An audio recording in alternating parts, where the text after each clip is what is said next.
ಗೃಹಲಕ್ಷ್ಮಿ ಯೋಜನೆ 5-6 ತಿಂಗಳಿಂದ ಬರಲೇ ಇಲ್ಲ.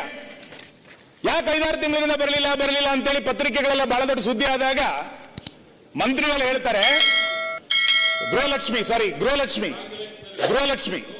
ಎಸ್ 4-5 ತಿಂಗಳಿಂದ ಬರಲಿಲ್ಲ ಅಂತ ಆದಾಗ ಮಂತ್ರಿಗಳು ಹೇಳ್ತಾರೆ ನನಗೆ ಹುಷಾರಿರ್ಲಿಲ್ಲ, ನನಗೆ ಆರೋಗ್ಯ ಸರಿಲಿಲ್ಲ, ಅದಕ್ಕೆ ಗೃಹಲಕ್ಷ್ಮಿ ಬರಲಿಲ್ಲ ಅಂತ. ಇವ್ರು ಮನೆಯಿಂದ ಕೊಡ್ತಾ ಇರೋದಲ್ಲ, ಇವ್ರು ಪ್ಯಾಕೆಟ್ ನಿಂದ ಕೊಡ್ತಾ ಇರೋದಲ್ಲ. ಒಂದು ಸರ್ಕಾರದ ವ್ಯವಸ್ಥೆನಲ್ಲಿ ಪ್ರತಿ ತಿಂಗಳು ತಲುಪಬೇಕು ಅಂತ ಒಂದು ವ್ಯವಸ್ಥೆ ಇದೆ. ಅದನ್ನ ಬಿಟ್ಟು ನನಗೆ ಹುಷಾರಿರ್ಲಿಲ್ಲ ಅದಕ್ಕೆ ಗೃಹಲಕ್ಷ್ಮಿ ತಲುಪಲಿಲ್ಲ ಅಂತಂದ್ರೆ ಆಡಳಿತ ವ್ಯವಸ್ಥೆ ಎಲ್ಲಿ ತೆಗೆದುಕೊಂಡು ಹೋಗ್ತಾ ಇದ್ದೀರಿ ಸರ್? 2 ನಿಮಿಷ. ಹಾಗಾಗಿ ಎಲ್ಲಿ ತೆಗೆದುಕೊಂಡು ಹೋಗ್ತಾ ಇದ್ದೀರಿ? ಆಡಳಿತದ ವ್ಯವಸ್ಥೆನಲ್ಲಿ ಬಜೆಟ್ ಅನ್ನ ನಾವು ಪಾಸ್ ಮಾಡಿಕೊಟ್ಟ ನಂತರ ಯಾರಿಗೋ ಹುಷಾರಿಲ್ಲ, ಯಾರಿಗೋ ಮೈಕೈ ನೋವಾಗಿದೆ, ಯಾರಿಗೋ ತೊಂದರೆ ಆಗಿದೆ ಅನ್ನೋ ಕಾರಣಕ್ಕೆ ಯೋಜನೆ ನಿಲ್ಲಲ್ಲ. ನಾವು ಬಜೆಟ್ ಅನ್ನ ಪಾಸ್ ಮಾಡಿಕೊಟ್ಟ ನಂತರ ಅದನ್ನ ರಾಜ್ಯದ ಜನರಿಗೆ ತಲುಪಿಸಬೇಕಾಗಿರುವಂತದ್ದು ಒಂದು ಸರ್ಕಾರದ ಹೊಣೆ. ಅದನ್ನ ಮಾಡಲಿಲ್ಲ ಅನ್ನುವಂಥದ್ದು ನಮ್ಮ ಆತಂಕ.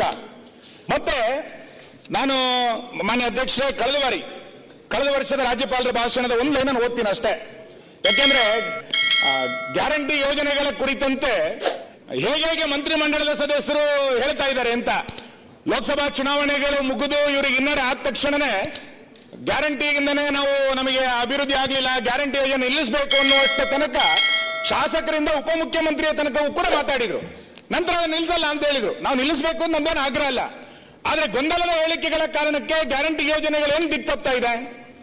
2024 ರಾಜ್ಯಪಾಲರ ಭಾಷಣದಲ್ಲಿ ಪಾಯಿಂಟ್ ನಂಬರ್ 27 ಅದರಲ್ಲಿ ಈ ಸರ್ಕಾರ ರಾಜ್ಯಪಾಲರ ಮುಖಾಂತರ ಏನ್ ಹೇಳಿಸುತ್ತೆ ಅಂತ ಕೇಳಿದ್ರೆ, ಬರ ಪರಿಹಾರವಿರಲಿ, ಗ್ಯಾರಂಟಿ ಯೋಜನೆಗಳಿರಲಿ, ಇವುಗಳು ನಮ್ಮ ಸರ್ಕಾರವು ಜನರ ಹಕ್ಕುಗಳು ಎಂದು ಭಾವಿಸಿ ಕಾರ್ಯನಿರ್ವಹಿಸುತ್ತಿದೆ ಅಂತ ಹೇಳ್ತಾರೆ.